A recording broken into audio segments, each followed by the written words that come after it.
اعوذ باللہ من الشیطان الرجیم بسم اللہ الرحمن الرحیم۔ سورہ مائدہ کا یہ 7واں رکوع جو اب ہم پڑھنے لگے ہیں اور جو حسن اتفاق سے 7 ہی آیات پر مشتمل ہے، یہ بھی قرآن حکیم کے بہت اہم مقامات میں سے ہے اور اس میں بہت سخت تحدید ہے، تنبیہ ہے، دھمکی ہے ان لوگوں کے لیے کہ جو کسی آسمانی شریعت پر ایمان کے دعوے دار ہوں اور پھر اس کے بجائے کسی اور قانون کے اوپر اپنی زندگی گزار رہے ہوں۔ قرآن حکیم میں عام طور پر، جیسا کہ میں مختلف مواقع پر نوٹ بھی کراتا رہا ہوں، طویل صورتوں میں کہیں تو 3 آیتوں کے چھوٹے گروپ آپ کو ملیں گے جو بہت جامع ہیں، جیسے سورہ آل عمران کی آیات 102، 103، 104 نہایت جامع۔ اسی طریقے سے ابھی سورہ مائدہ کے اندر بھی ایک اور مقام آئے گا 3 آیات پر مشتمل، نہایت جامع۔ کہیں کہیں 7 آیتوں پر مشتمل مقامات ہوتے ہیں جو بہت جامع ہیں، جیسے 7 آیتیں سورہ بقرہ کے 5ویں رکوع کی کہ بنی اسرائیل سے خطاب میں جو ابتدائی انداز تھا دعوت کا، اس کے ضمن میں وہ بمنزلہ فاتحہ ہے۔ اسی طرح یہ مسلمان امتوں کے ضمن میں قانون شریعت کی تنفیذ اور اس کی جو اہمیت ہے، اور اگر اس پر عمل نہ کیا جائے تو اس کا اللہ تعالیٰ کی نگاہ میں کیا مقام ہے، اس مسئلے پر یہ اہم ترین مقام ہے۔ یہ اس کا یوں سمجھیے کہ ذروۂ سنام ہے۔ انا انزلنا التوراۃ، ہم نے ہی نازل فرمائی تھی تورات، فیہا ھدی و نور، اس میں ہدایت بھی تھی، نور بھی تھا۔ یحکم بہا النبیون، اس کی بدولت یا اس کے ذریعے سے فیصلہ کرتے تھے انبیاء کرام، الذین اسلموا، ظاہر بات ہے وہ تمام جو انبیاء کرام تھے وہ خود بھی اللہ کے فرمانبردار تھے۔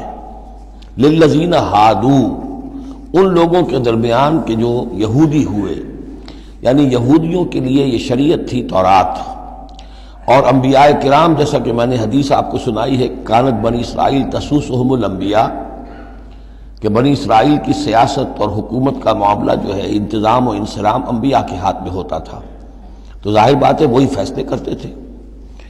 یحکم بہا النبیون الذین اسلموا، فیصلے کرتے تھے ان کے ذریعے سے وہ انبیاء کے جو خود اللہ کے فرمانبردار تھے یہودیوں کے معاملات میں، اور فیصلے کرتے تھے والربانیون، اور جو ان میں درویش ہوتے تھے، اللہ والے ہوتے تھے، علماء ہوتے تھے، علماء حق، والاحبار، اور علماء، ربانیون کہنا چاہیے زیادہ، اللہ والے، یعنی جو صوفیہ ہمارے ہاں مثلا اولیاء اللہ، اور احبار علماء کے لیے ہے۔ بما استحفظوا من کتاب اللہ، بسبب اس کے کہ ان کو نگران بنایا گیا تھا، ان سے حفاظت طلب کی گئی تھی اللہ کی کتاب کی، یعنی اللہ کی کتاب کی حفاظت کا ذمہ دار بنایا گیا تھا علماء کو کہ تمہیں اس کی حفاظت کرنی ہے۔ وَكَانُوا عَلَيْهِ شُهَدَاءَ، اور وہ اس پر گواہ تھے۔ فَلَا تَخْشَوُا النَّاسَ وَاخْشَوْنِی، تو ان سے کہہ دیا گیا تھا کہ تم اللہ سے مت ڈرو، مجھ سے ڈرو، تم لوگوں سے مت ڈرو، مجھ سے ڈرو۔ وَلَا تَشْتَرُوا بِآیَاتِی ثَمَنًا قَلِیلًا، اور میری آیات کو حقیر سی قیمتوں پر فروخت نہ کرو، یعنی تورات ہے، اس کا قانون ہے، اس کے مطابق فیصلے کرو، لوگوں کو پسند ہو یا ناپسند ہو، اس سے بالکل تمہارا کوئی سروکار نہیں ہونا چاہیے، تمہیں تو دیکھنا چاہیے کہ حق کیا ہے۔ اب آ رہی ہے وہ کانٹے والی بات، وَمَن لَّمْ يَحْكُم بِمَا أَنزَلَ اللَّهُ فَأُولَٰئِكَ هُمُ الْكَافِرُونَ، اور جو اللہ کی اتاری ہوئی شریعت اور قواعد و ضوابط کے مطابق فیصلے نہیں کرتے وہی تو کافر ہیں۔ بتوں سے تجھ کو امید ہے، خدا سے نا امیدی، مجھے بتا تو صحیح اور کافری کیا ہے۔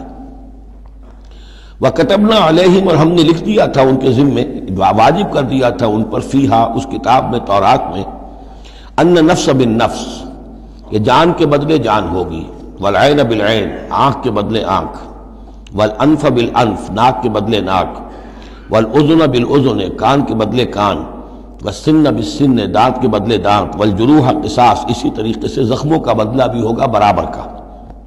فمن تصدق به فهو کفارۃ اللہ، پھر جو کوئی اس کو معاف فرما دے تو یہ اس کے گناہوں کا کفارہ بن جائے گا، یعنی کوئی شخص قصاص نہیں لیتا، کسی نے اس کا کان کاٹ دیا، اب وہ جواباً کان کاٹنے کا حقدار ہے، لیکن اگر وہ معاف کر دیتا ہے تو اپنے بہت سے گناہوں کا کفارہ بنا لے گا.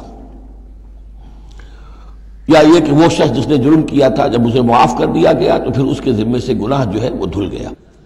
وَمَن لَّمْ يَحْكُم بِمَا أَنزَلَ اللَّهُ فَأُولَٰئِكَ هُمُ الظَّالِمُونَ. اب دوسری مرتبہ دہرا کر بات آئی، اور جو فیصلہ نہیں کرتے اللہ کی اتاری ہوئی شریعت کے مطابق تو وہی تو ظالم ہے. اور ظالم یہاں بمعنی مشرک. ان الشرک لظلم عظیم.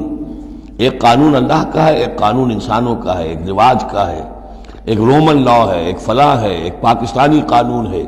اب آپ فیصلے کس کے تحت کر رہے ہیں؟ اللہ کے قانون کے تحت یا کسی اور کے تحت؟ گویا کہ اب آپ نے اللہ کے قانون کے ساتھ ساتھ کسی اور کے قانون کو مان لیا، یہی شرک ہے. صدق اللہ العظیم.